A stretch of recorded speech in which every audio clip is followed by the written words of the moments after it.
Okay, guys, we're going to be talking today about where is Eden and where's the Garden of Eden. Okay, we it's the opening chapters of the Bible, and particularly in when we look at Genesis chapter 2, it kind of has the story of the Lord God planted a garden eastward in Eden, and there He put the man whom He had formed, and out of the ground the Lord God made the Lord God to grow every tree that is pleasant to the sight and good for food, the tree of life also in the midst of the garden, and the tree of knowledge of good and evil. And a river went out of Eden to water the garden, and from thence it was parted and became into four heads. The name of the first is Pishon. That is that which encompassed the whole land of Havilah, where there is gold, and the gold of that land is good. There is bdellium and onyx stone, and the name of the second river is Gihon, and the same is it that compasseth the whole land of Ethiopia. And the name of the third river is Hiddekel, that is it which goeth toward the east of Assyria. And the fourth river is Euphrates.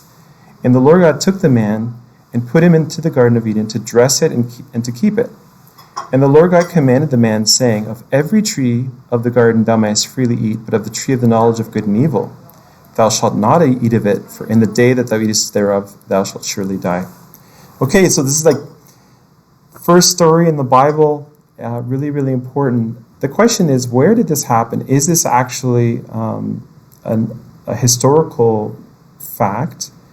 And definitely it does fly in the face of what modern science says about the origin of humans.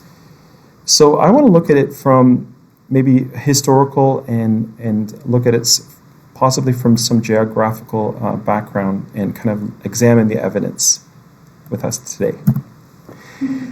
So let's look at the city of Jerusalem. Jerusalem is really interesting because it has these four quarters. It's got the Muslim quarter, the Christian quarter, the Jewish quarter, but it also has this Armenian quarter, which is interesting. Armenians are Christians, and actually one of the very first nation to become Christianized was Armenia, when the disciples Thaddeus and Bartholomew, two of the disciples of Jesus, they went to Armenia to bring the gospel to the Armenians, and shortly on in the first century, we see Armenia come to Jesus Christ. So Armenians have a long-standing history of Christianity, but it is also a very ancient culture, and we also know that the Armenians actually definitely Noah's Ark is said to have rested in the land of Ararat, which is in our ancient Armenia. So I think that there is a historical connection to this, and certainly I would argue that maybe even Armenia may be the other Holy Land. So you've got Israel as the Holy Land, but I would argue too, after what I'm going to show you, that Armenia may also be like another Holy Land that belongs to the Armenian people. I'm going to show you this is a video clip of a place called Utasar, and in Utasar they have the Utasar petroglyphs, and I'm going to interpret them for you. And it's a place in the Utasar area is in Armenia, and you can kind of see in Armenia in the southern part there are the mountains there, and they have this glacial lake. Lake Utasar, and nearby there they have many Paleolithic drawings on the rocks. So Paleolithic is the Stone Age drawings, so very, very old, and very interesting. And we're going to look at those that one of those petroglyphs there. So here's the area. You're going to see a couple walking through. Hello everyone, now I will show you the petroglyphs of Adam and Eve.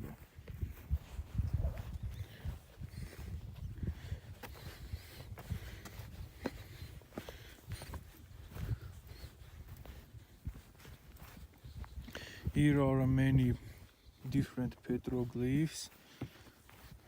I can show you.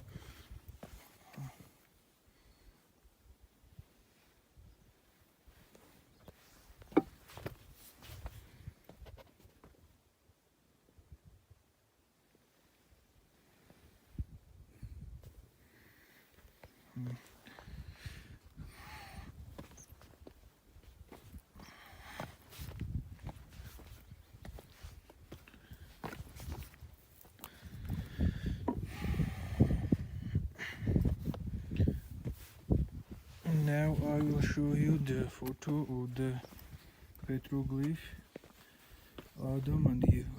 You can see.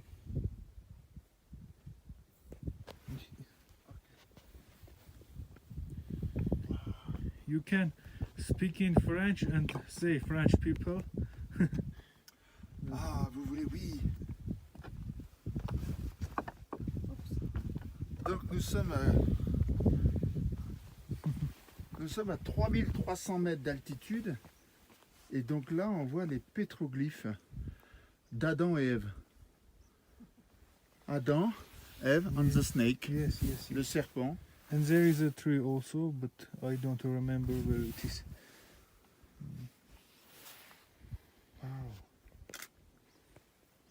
Okay, so this is the Adam and Eve petroglyphs, and what's really interesting about this is that it's almost like a chalkboard, like we have in this classroom, where you could write something down, and let's say ancient people were saying, okay, this is the story of Adam and Eve.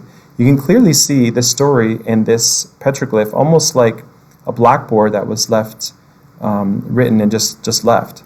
So here, when we look at it here, you've got the what I would consider the rivers there, and we do know that the area of Armenia is a very mountainous area, but lots of rivers in that area. And the Bible mentions 4 rivers in Eden, and I believe that you can see 2 of the rivers there.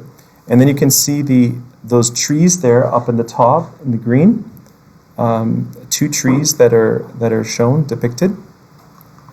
And then you see Adam. It has a very male portrayal of Adam. Okay, and it's from Adam's rib, God made Eve. And you can kind of see God at the very bottom, kind of in sort of the orange color there.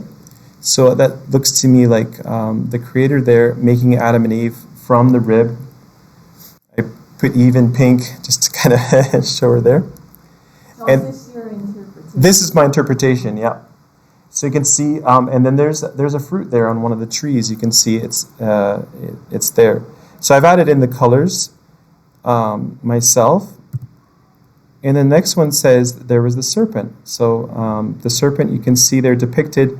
I've depicted it in green, and then having the fruit and tempting Eve with the fruit and saying, this fruit will make you wise, and if you eat of it, you will become like God, knowing good and evil.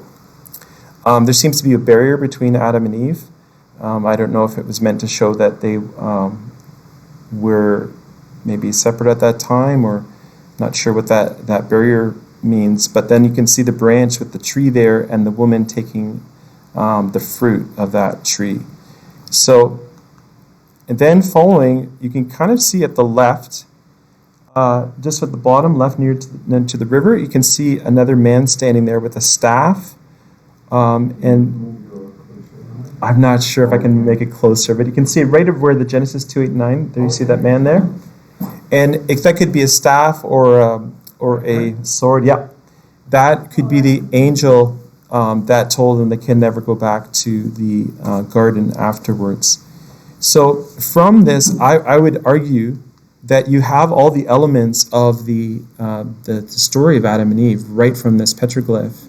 That you could easily tell the story using the rock, which is good evidence because it's something that, of course, we know goes back to the Stone Age and could have been used to tell the story of Adam and Eve, and it's there in Armenia.